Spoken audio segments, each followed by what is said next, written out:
long before red noses and circus tents. Clowns have existed across early civilizations. The clown is not just a joke teller. The clown is a disruptor. The clown mocks power, bends social rules, relieves tension, and exposes uncomfortable truths while hiding behind humor.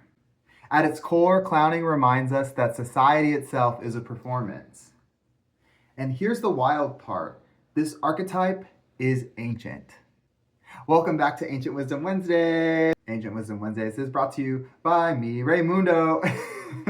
And this is the Raymundo Show. This message is coming at you on the highest vibration for the good of all and for the glory of God. Today, we're talking about clowns, an archetype that most people are familiar with, some people are scared of, and some people revere as a sacred part of society. The clown archetype goes all the way back to even ancient Egypt, where professional fools entertained the pharaohs.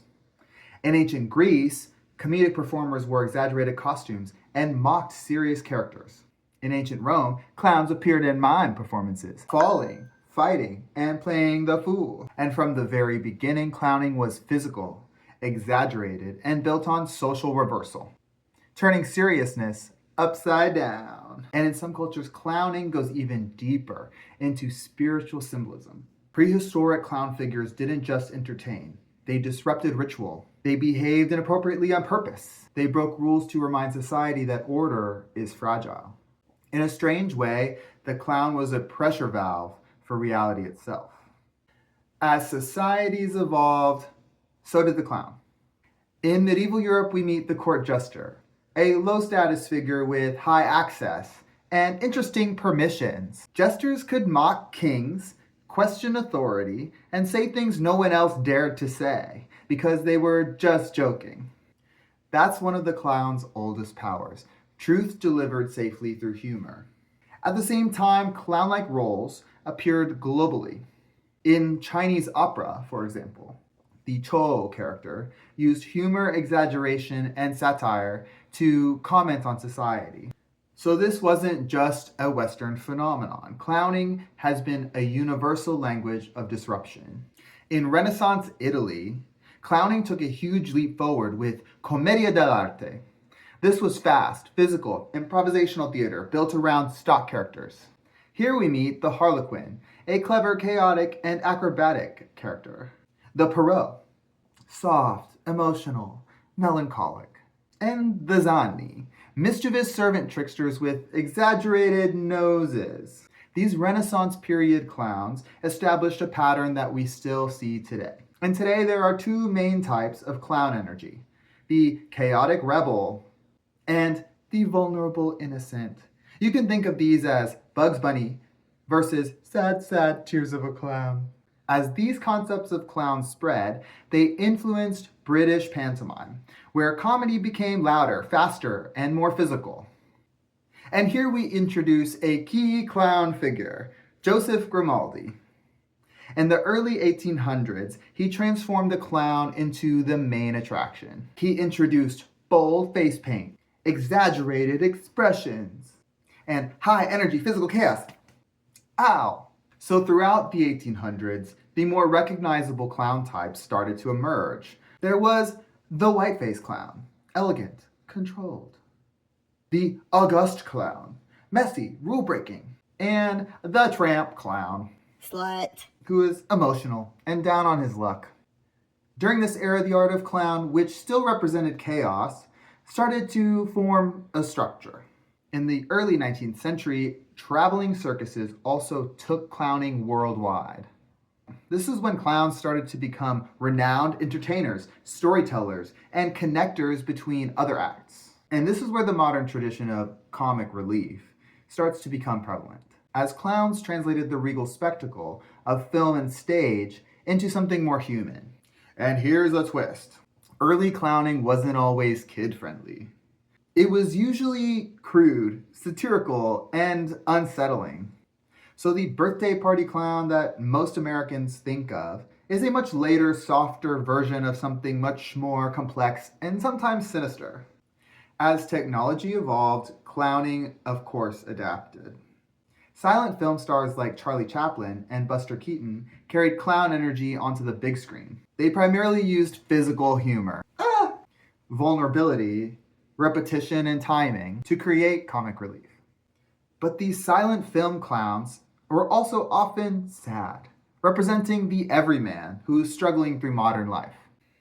In the middle of the 20th century, clowning splintered into new modern forms. Today we call these stand-up, sketch comedy, and improv.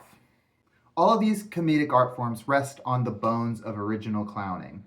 Truth through voice, social roles being exaggerated, and controlled chaos. Different styles, same DNA.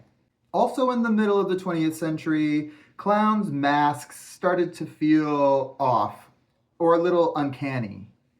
Weirdly enough, modern culture loved this type of weird clown, exemplified by famous clowns that we know today, like John Wayne Gacy and Pennywise. It's in the 1960s and 70s that the clown became a symbol of hidden danger.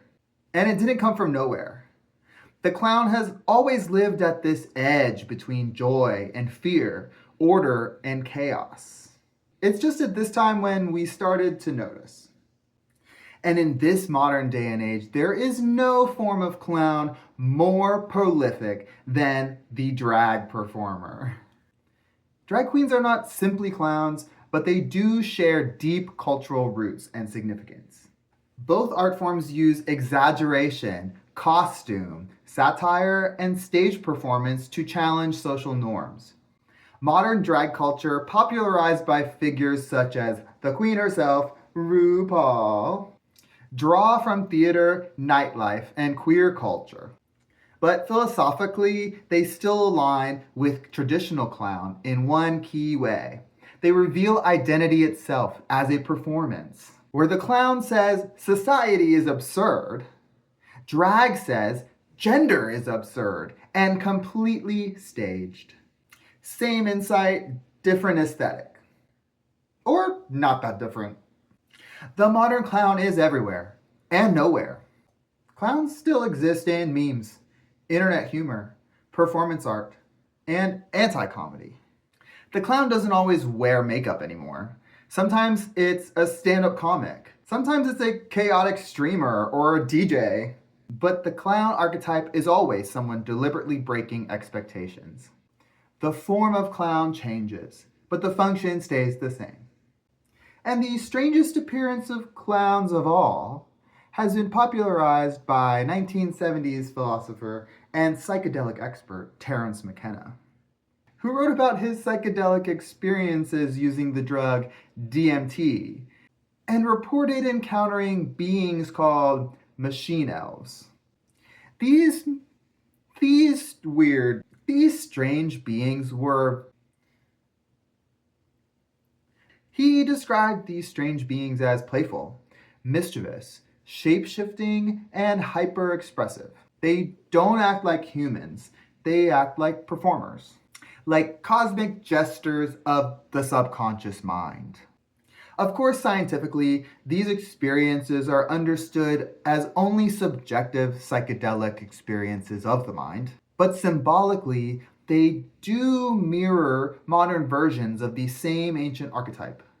The trickster, the fool, the clown, just upgraded in a trippy hyperspace version. So we see that across all of human history, from ancient Egyptian rituals to modern drag to psychedelic visions, clowns have remained consistent.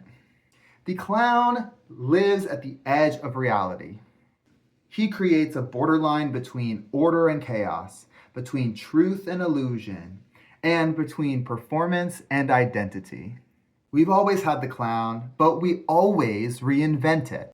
Because at the core of human psychology, clowns are important. No matter how serious our systems and institutions might become, clowns eventually step in to remind us that breaking the rules is part of how we advance, that laughter is sacred, and that none of reality is as solid as it appears. The clown is not a mistake in the system. The clown is the system's release valve. Thanks for watching this week's Ancient Wisdom Wednesday. These videos require a lot of research, so I appreciate if you choose to like and subscribe. Check out my channel for daily tarot spreads and my channeled messages, and you can also follow me on Instagram at Mega Raymundo. Thanks again, and I'll see you in the next message very soon.